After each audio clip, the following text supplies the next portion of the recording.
In the year 1700, the global economic landscape looked vastly different than it does today. At that time, India wasn't just a participant in global trade, it was its undisputed powerhouse, accounting for nearly 25% of the world's GDP. Imagine a land so wealthy that its craftsmanship in silk, spices, and jewels set the standard for luxury from Rome to Beijing. Bengal alone possessed more accumulated wealth than the entire British Isles combined. Yet, by the time the British left in 1947, that 25% share had plummeted to less than 4%. This wasn't a natural decline. It was a calculated extraction.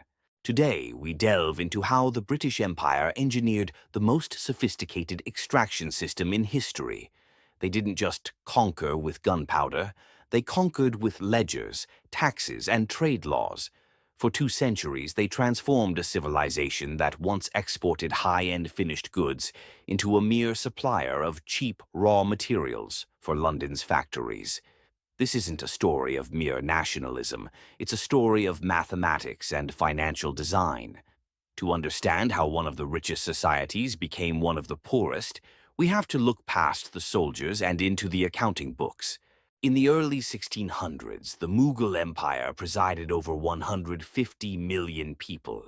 It was a sophisticated society with advanced irrigation and bustling ports like Surat and Calcutta. While Europe was struggling, India ran a massive trade surplus, with gold and silver flowing into the subcontinent. But while India focused on trade, a small island nation was innovating in a different way: the Joint Stock Company.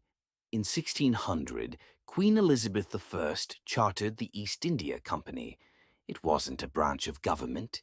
It was a private corporation with shareholders, a board of directors, and eventually its own private army.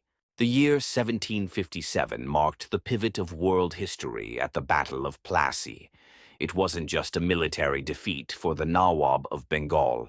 It was a hostile corporate takeover. After the victory, the company didn't just take land, they took the Diwani, the right to collect taxes. Suddenly, a private company was the taxman for millions. They used the tax revenue collected from Indians to buy Indian goods to export back to Europe. In essence, they stopped bringing gold to India to buy goods. They started getting the goods for free, paid for by the very people they were ruling. British proponents often point to the railways and schools as gifts of civilization.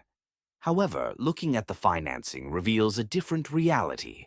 The railways were built primarily to transport raw cotton from the hinterlands to the ports, and to move British troops quickly to suppress rebellions.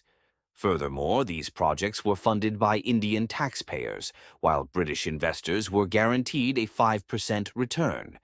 If the railway made no money, the Indian peasant paid the difference.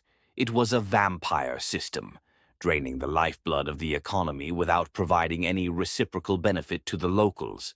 The scale of this transfer is almost impossible to grasp.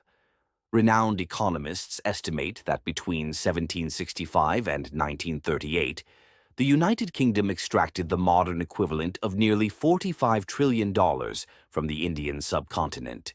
For context, that is more than the combined GDP of the United States and China today. This massive capital flight fueled Britain's Industrial Revolution.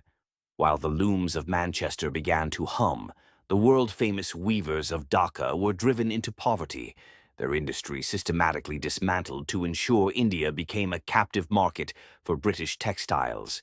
The British Raj eventually collapsed in 1947, but the financial blueprints it created didn't vanish.